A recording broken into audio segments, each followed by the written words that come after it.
ano de 1988 contemplou o centenário da abolição da escravatura, legitimando, com a Constituição Federal de 1988, o reconhecimento das comunidades quilombolas no Brasil. Considerando as conquistas desses povos e o reconhecimento de seus direitos, esta reportagem tem por objetivo relatar dados históricos e normativos sobre povos quilombolas, com enfoque no distrito de Tijuaçu, localizado no município de Senhor do Bonfim, Bahia. De acordo com o censo do IBGE, o território quilombola de Tijuaçu é o maior da Bahia, com a população de cerca de 2.865 quilombolas. E para tratar desse tema, entrevistamos o senhor Ivomar Girtânio, engenheiro ambiental, pesquisador e militante de comunidades quilombolas. Para vocês, um pouco dessa história.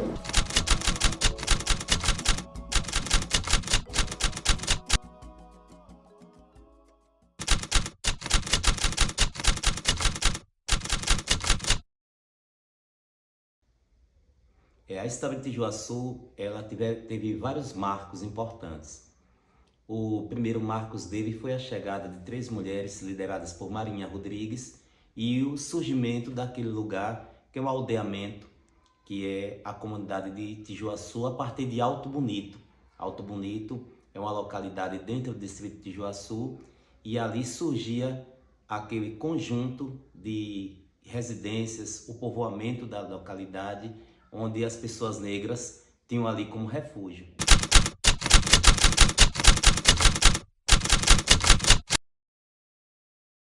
Primeiro, a maior dificuldade do povo negro é no que se diz respeito ao reconhecimento das autoridades. Hoje nós temos a prerrogativa do autorreconhecimento, mas no passado era necessário que o governo federal te reconhecesse como negro e como quilombola. Onde é que existe registro do povo negro nesse país? Tanto as populações negras, que foram escravizadas, quanto as indígenas, não tiveram direito de escrita de história. A história foi muito fragmentada e quase não se sabe muito sobre esses povos, quase nada. Então, dessa forma, a comunidade de Tijuaçu também.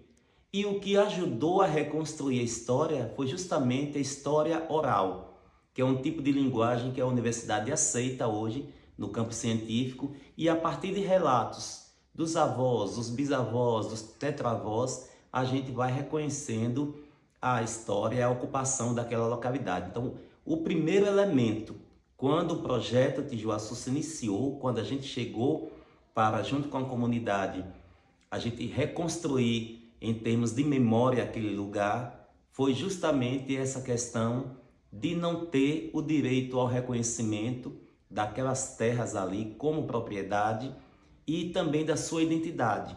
Foi preciso filósofos, antropólogos, advogados, médicos, a árvore genealógica foi feita pela equipe da Universidade Federal da Bahia. Então, um número de pessoas, de estudiosos muito grandes. E culminou ainda com um censo que nós fizemos da comunidade para contar uma a uma daquelas pessoas. Então vejam as dificuldades para uma população semi-analfabeta de conseguir todo arcabouço documental para que o governo encaminhe um benefício social. Então a maior dificuldade de Tijuaçu no início do processo de reconhecimento foi justamente essa, de não ter a prerrogativa de se auto-reconhecer.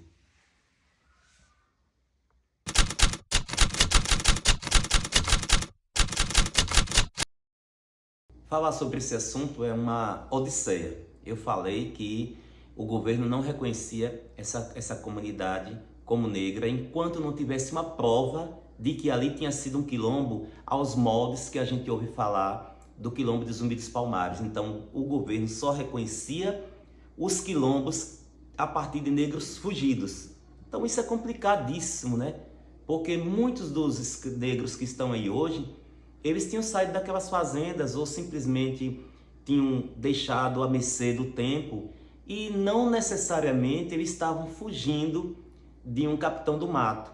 Então era difícil você mostrar, provar para o governo sobre essa situação.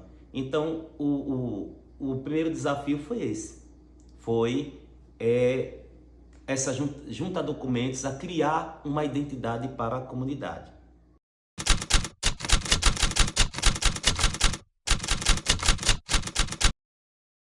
Aí a busca de parceiros, de pessoas, criar a Associação Quilombola, buscar documentação, depois encaminhar Brasília. E eu utilizei muito da universidade, a universidade realmente foi a minha parceira.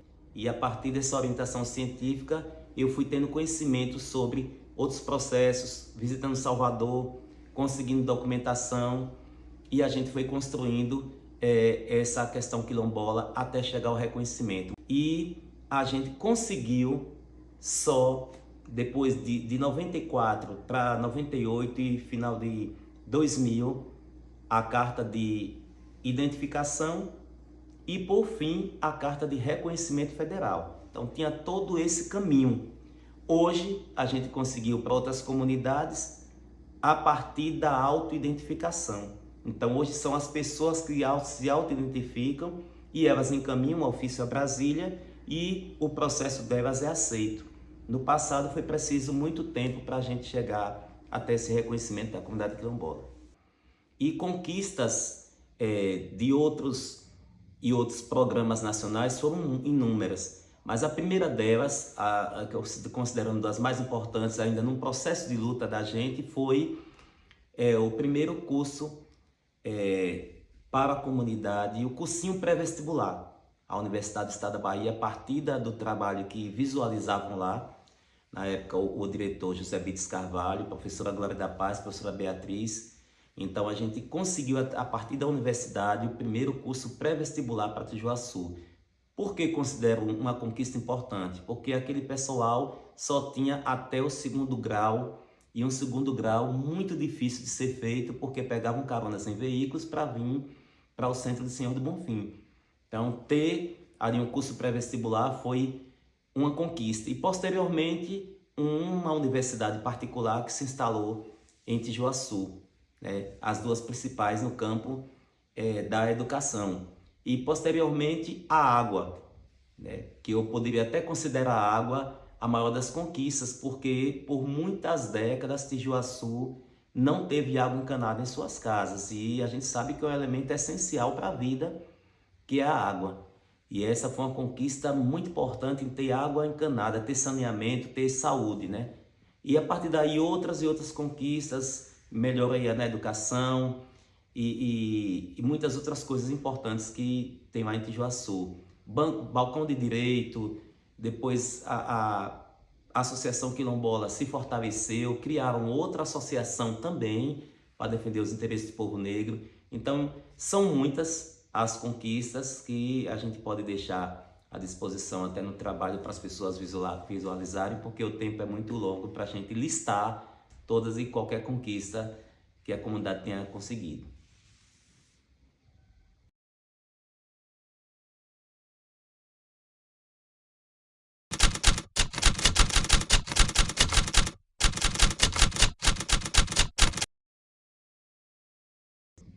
Eu conheci Joana Rodrigues, filha de Genoveva Rodrigues, a mulher que originou o samba de lata. O que é o samba de lata? O samba de lata é característico do samba de roda. Lembra o samba de roda do Recôncavo Baiano, que são idênticos. Recebe o nome de samba de lata porque eu falei sobre a água, a conquista de ter água em casa. O povo negro ia buscar água a 6 quilômetros de Tijuaçu, meia légua, como o pessoal costuma chamar, e esse percurso é muito árduo. As expressões do povo negro em qualquer lugar do mundo, principalmente na África, a arte de se expressar a partir de um sofrimento ou para se livrar daquele sofrimento. Então o pessoal é buscar água cantando, batendo na lata. Então o samba de lata é assim uma coisa marcante, e ele é único no Brasil com esse nome, samba de lata.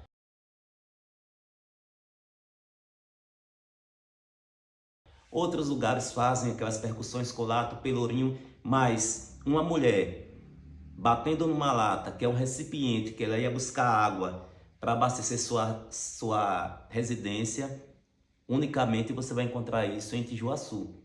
E no dia 13 de maio, a televisão regional tinha feito essa matéria e a afiliada, né, a TV Nacional, expandiu isso em nível nacional. E foi divulgado em nível nacional. Foi a coisa mais diferente que a televisão em nível nacional encontrou em termos de cultura no Brasil. A partir da divulgação do Samba de Lata, o povo negro que está em São Paulo, São Miguel Paulista, Santo Amaro, Ceasa, Salvador, porque tinha esse êxodo e ainda existe. Essas pessoas de Tijuaçu visualizaram, assim como os bonfinenses de outras regiões. E aí o povo de Tijuaçu passou a ser assediado nas ruas pelaquela exibição da cultura. As pessoas queriam saber o que é que existia ali, quão bonito foi aquilo na televisão. Então, a partir daí, o Samba de Lata tomou um impulso novo. Homens voltaram a participar, adolescentes que não participavam mais, e crianças. Foi criado o Samba de Lata Mirim. Então, quando cria o Samba de Lata Mirim, é a preservação dessa cultura para novas gerações. Então, esse marco cultural de Tijuaçu, acho que é o que mais deve ser evidenciado, e a partir dele, grupos de jovens, de samba, de roda e outros. Hoje Tijuaçu tem uma diversidade assim muito grande de grupos culturais.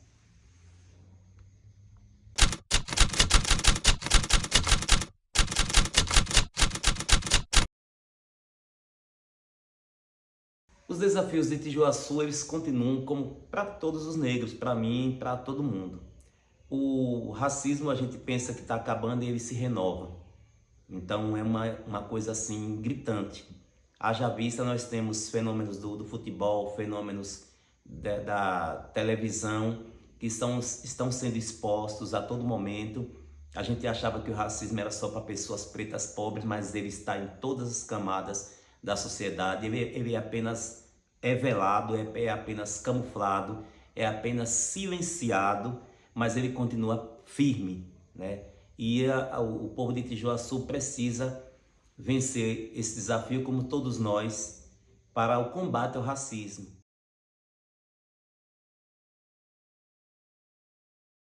E não é só o racismo do branco para o negro, também do negro para o branco.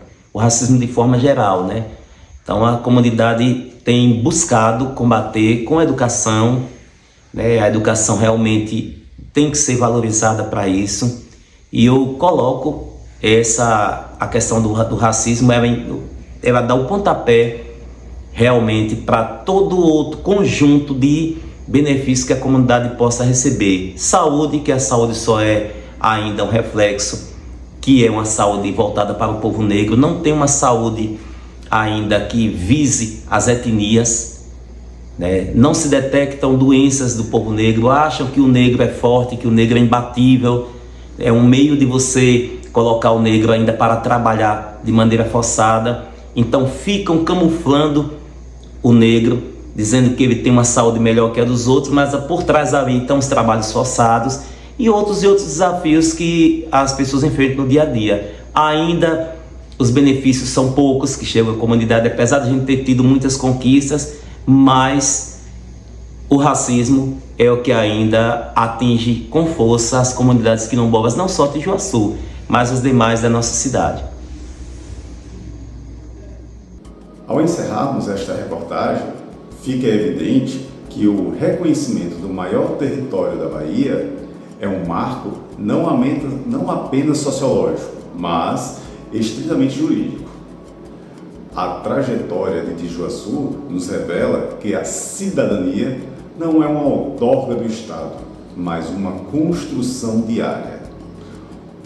O processo de autoidentificação e regularização fundiária nos mostra como a memória local e o saber tradicional são, eles mesmos, provas jurídicas de fontes do direito.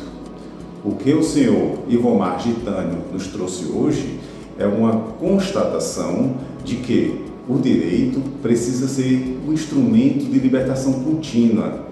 A Constituição Cidadã de 1988 foi um marco inicial. mas são as comunidades, através de suas associações, da sua cultura e de sua resistência, que dão efetividade a essas normas.